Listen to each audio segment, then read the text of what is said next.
Aku ingin kamu tahu. Aku sangat menyukaimu. Jangan dong. Ermei, Bu, teman biasa yang kamu ceritakan padaku itu. Ternyata orang ini ya. Kalau tidak kulihat dengan mata kepala sendiri, sampai kapan kamu mau menyembunyikannya dariku? Aku tidak ingin semuanya jadi canggung. Apakah kamu pernah memikirkan perasaan orang lain? Kalau ayahmu, orang di perusahaan tahu kamu pacaran dengan orang yang menuntut perusahaan. Aku pikir yang paling canggung dan malu adalah ayahmu. Bu. Apa pacaranku dengan Yatong berdampak sebesar itu? Aku sedang bicara dengan anakku sendiri. Apakah kamu pernah memikirkan ayahmu? Apakah kamu pernah memikirkan perusahaanmu sendiri? Sebenarnya kasus ini adalah untuk mengambil kembali saham yang ditinggalkan ayahku untukku. Ini adalah hakku kasus ini. Pacaranku dengan Yatong adalah dua hal yang berbeda. Aku tidak bicara denganmu, bisakah kamu? Jangan menyela saat aku bicara dengan anakku. Jawab dulu, kamu pulang saja dulu. Bu tidak tahu ya. Baik-baik Bu, sampai jumpa.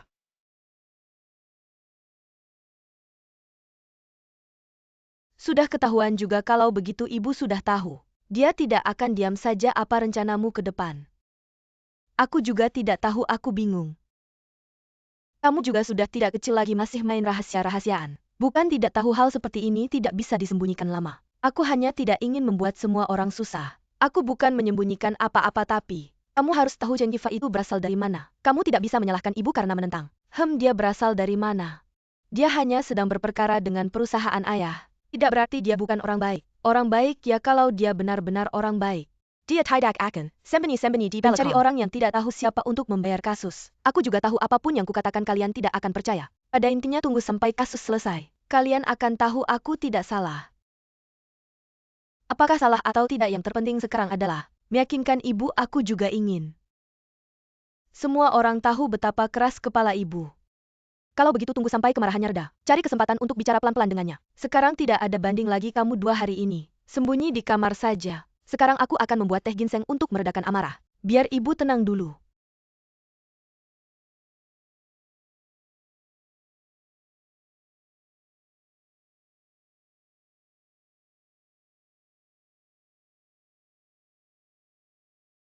Hei, belum tidur ya? Ibumu masih marah-marah ya? Dia tidak akan mudah melepaskan aku. Aku tahu apapun yang aku katakan dia tidak akan menerima. Sebenarnya kamu juga sudah dewasa, bukan anak kecil lagi. Kok ibumu begitu tegang ya? Sebenarnya dari kecil, dia selalu seperti itu ke kami bertiga. Apalagi kasus ini berhubungan dengan ayah. Kalau aku yang jadi dia, aku juga tidak akan mudah membiarkan anakku pacaran denganmu. Sebenarnya aku hanya mengambil hakku. Aku juga tidak mau selalu dibilang berebut harta. Ya sudahlah, aku yang tanggung sendiri. Tapi malah bikin kamu dan keluargamu salah paham, maaf ya. Kamu tenang saja. Sifat ibu sudah aku kenal dari dulu. Kamu tidak perlu terlalu khawatir. Tapi bukankah ini akan merepotkanmu? Aku khawatir kalau hal ini sampai diketahui ayah. Orang-orang di perusahaan pasti akan banyak bahan omongan. Aku bingung harus menjelaskan bagaimana. Kasus adalah kasus, pacaran adalah pacaran. Baiklah, aku akan jelaskan ke ibumu. Jangan-jangan kamu juga tahu sifatnya, kamu sudah pernah mengalaminya. Ya sudah. Setelah kasus diputuskan, dia akan tahu bahwa aku yang benar. Semoga saja begitu. Kamu istirahatlah lebih awal. Aku tidak bisa tidur, masih ingin terus menciummu. Kamu masih bisa bercanda ya? Hanya ingin membuatmu senang. Kamu santai saja. Ya sudah, tidak perlu khawatir. Tidak usah bicara lagi dengan kalian. Ya sudah, begitu saja, bye-bye-bye.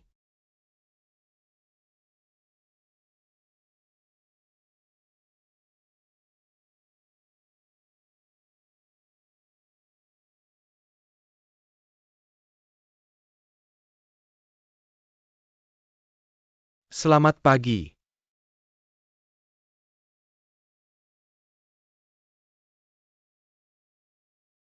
Sebenarnya aku ingin minta maaf. Waktu itu aku mabuk, maaf ya. Tidak perlu minta maaf. Siapapun yang mabuk bisa seperti itu. Tidak, aku tetap merasa sangat malu. Jangan malu. Saya juga pernah mabuk lebih parah. Setelah mabuk saya jatuh ke selokan kotor. Air selokan itu menetes, saya kira di bak mandi. Saya bahkan melepas baju untuk mandi. Sangat berlebihan ya. Baju tidak semuanya terlepas. Saya dilihat seorang ibu, dia mengira saya mesum. Sebaskom piring jatuh. Kejadian sebesar itu. Jadi begini. Banyak orang setelah mabuk.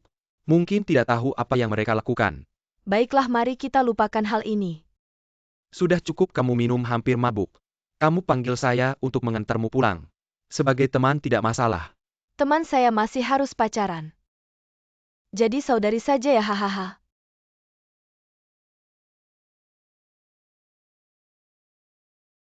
Baiklah, sudah diputuskan, suruh bagian akuntansi mengeluarkan tiket. Master Park ya bos. Dia baru telepon bilang baru kembali dari Afrika Selatan ke Hong Kong. Sekarang di bandara. Dia juga bilang membawa kabar baik. Pasan kondisi tubuhmu baru membaik. Jangan minum terlalu banyak. Pak Kang.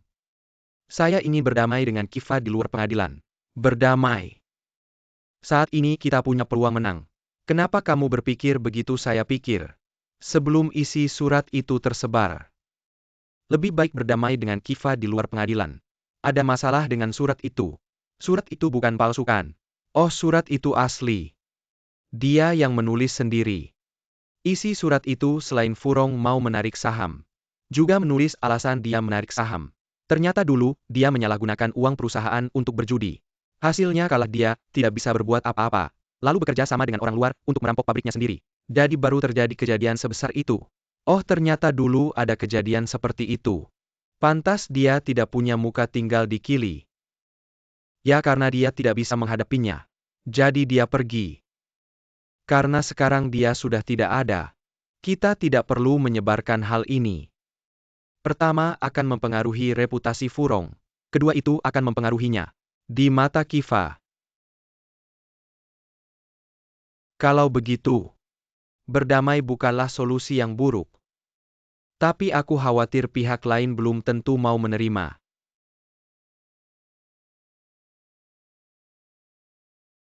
Klienku sudah memutuskan, tidak akan menerima tawaran damai dari kalian. 30 juta bukan jumlah kecil. Sejujurnya itu, juga batas maksimal yang bisa kuberikan. Renungkan baik-baik sebelum memberi jawaban. Aku mau 50% saham Kili. 30 juta untuk berdamai. 300 juta itu cukup. Kamu juga seharusnya tahu. Sekarang ada surat pengunduran diri yang diajukan ke pengadilan. Peluangmu menang tidak besar. Kalau kamu yakin kamu tidak akan mencariku untuk berdamai. Sekarang sudah jelas kamu bersalah, surat itu asli atau palsu. Tunjukkan aku dan ayahmu teman baik. Mana mungkin aku menipumu? Hei, sebenarnya, kalau kamu tidak mencariku untuk berdamai, aku masih khawatir.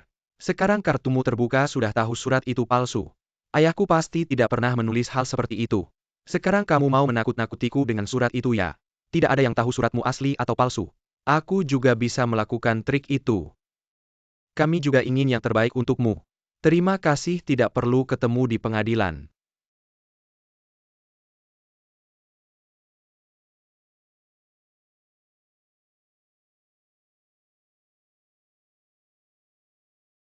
Kak, kedua adik kamu sedang kerja ya? Oh, Kak Sulung. Kamu mau kemana, mau pindah ya? SST, jangan berisik. Aku sudah bicara dengan kakak Inging. Dia berjanji hari ini akan membantuku menyembunyikan dari mama. Kamu tidak akan kabur seperti dulu kan? Dengan Chen Kifa itu tentu tidak. Aku hanya tidak ingin tinggal di rumah beberapa hari ini. Berhadapan dengan mama tidak tahu harus bilang apa. Semua jadi susah, jangan berpikir begitu. Mama tidak senang, tidak bilang tidak ingin melihatmu, beri dia waktu. Marahnya reda, semuanya akan baik-baik saja. Kak Sulung, jangan bujuk aku. Sifat mama kita semua tahu. Kalau begitu kamu tidak perlu buru-buru mempermudah si dia. Aku tidak pindah untuk tinggal bersamanya. Aku hanya ingin menghindar sebentar. Kalian bisa mencariku kapan saja kamu yakin sudah memutuskan. Aku ingin menunggu sampai kasus selesai baru memikirkan. Sudah ada tempat tinggal. Aku akan ikut denganmu, aku tahu hotel mana yang cocok untukmu. Ayo yuk. Kalau mama keluar, kapan aku bisa bilang ke dia Rjie udah pergi? Setelah kita turun bilang aja kapan kamu mau. Ayo, cepetan aku pergi, hati-hati ya. Ermei beneran pergi, kamu nggak keluar.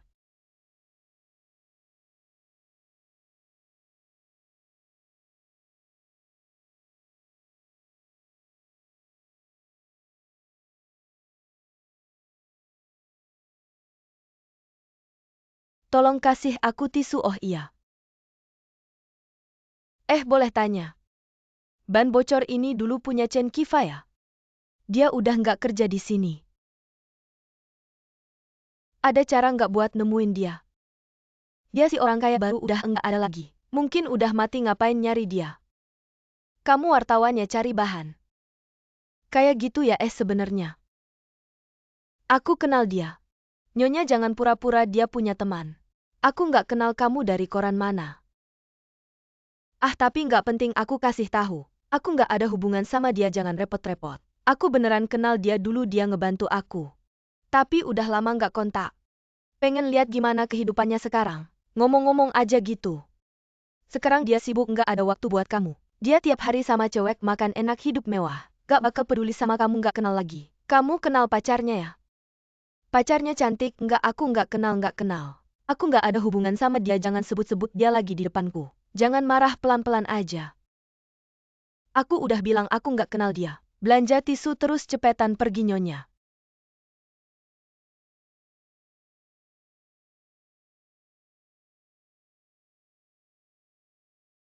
Halo?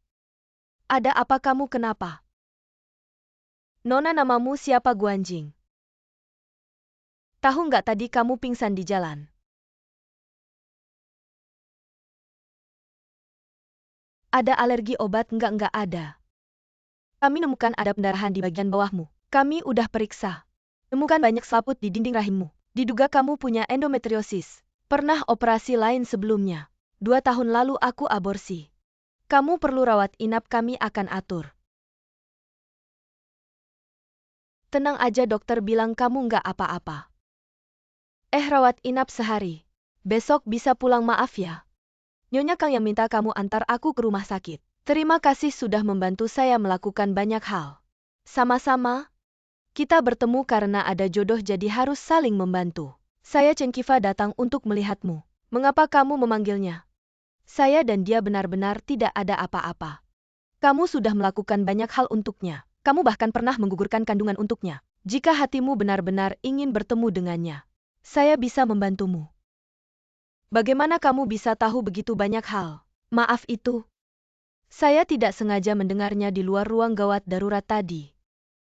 Tapi sudah tidak ada gunanya lagi. Saya memang pernah menggugurkan kandungan untuknya. Dan setia mengikutinya selama belasan tahun. Tapi pada akhirnya saya tidak bisa mempertahankan pria ini. Bahkan jika kamu membantuku mencarinya sekarang, dia tidak akan datang untuk melihatku. Oh ya? Kamu bilang tadi sudah lama tidak melihatnya. Dan tidak bisa menemukannya. Mengapa tiba-tiba bilang ingin membantuku mencarinya? Kamu ini siapa sebenarnya? Siapa saya tidak penting lagi. Saya ingin memberimu 100.000. Saya harap kamu bisa memulihkan kesehatanmu. Mengapa tiba-tiba memberiku uang? Saya tidak mengerti apa yang kamu katakan. Sebenarnya, pacar Chen Qifa sekarang adalah putri saya. Dia seperti kamu juga memiliki anaknya. Saya harap kamu tidak mencari Chen Qifa lagi. Karena itu akan membuatnya sangat malu.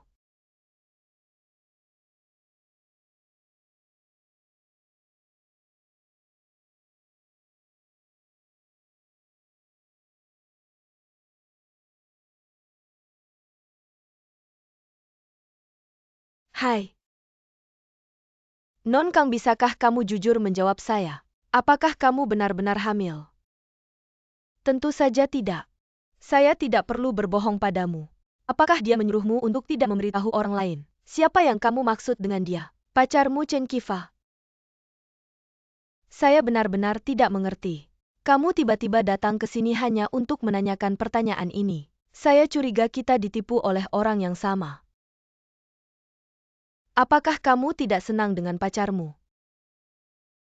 Pacar yang mana? Liu Ridong itu.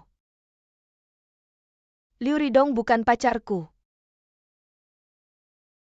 Tapi memang jika dia tidak bilang aku bersama pria lain, dia bagaimana bisa mengejar kamu? Aku tidak mengerti maksudmu. Aku akan jujur padamu. Aku sudah bersama Ava selama bertahun-tahun. Aku sudah bersamanya sejak remaja. Selama ini aku membantunya melunasi utang kartu kredit, meminjam uang untuk mengganti ban yang pecah. Aku sudah melewati hari-hari sulit. Maksudmu kamu dan Ava hampir saja. Hampir saja dia adalah suamiku. Hanya saja selama ini hanya ada nama tanpa status. Ava tidak pernah memberitahuku. Jika dia memberitahumu tentang hubungan kalian, apakah dia masih bisa mengejarmu? Kamu lihat sekarang dia punya uang. Kamu tahu berapa banyak hari-hari sulitnya dulu. Apakah ada kesalahpahaman antara kamu dan dia? Jika ada kesalahpahaman, aku selalu salah paham bahwa apa yang dia katakan padaku adalah benar. Dia bilang padaku dia tidak suka anak-anak. Tapi tiba-tiba dia punya anak denganmu. Aku tidak hamil, aku rasa kamu salah paham. Kamu salah, bukan begitu, aku salah karena dia membuatku aborsi. Ini adalah tanda terima keluarku dari rumah sakit setelah aborsi. Dan ini adalah tagihan keuangan yang aku bantu selama ini. Jika kamu tidak percaya, lihat sendiri. Kamu benar-benar tidak berbohong padaku. Sekarang aku memberitahumu bukan untuk memisahkan kalian. Aku hanya tidak ingin kamu seperti aku. Tidak ingin kamu tertipu olehnya seperti aku. Aku sudah putus asa dengan pria ini. Semoga kamu bisa segera sadar.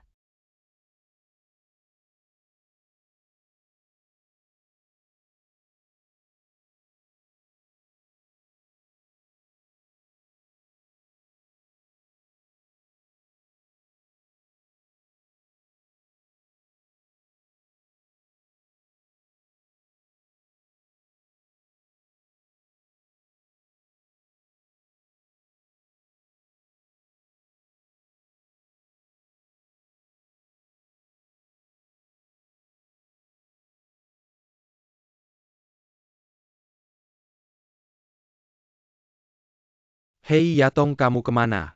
Aku menjemputmu pulang kerja, tidak ketemu teleponmu, juga tidak diangkat. Ava? Aku sekarang di dermaga Harbor Line Central. Bisakah kamu menjemputku?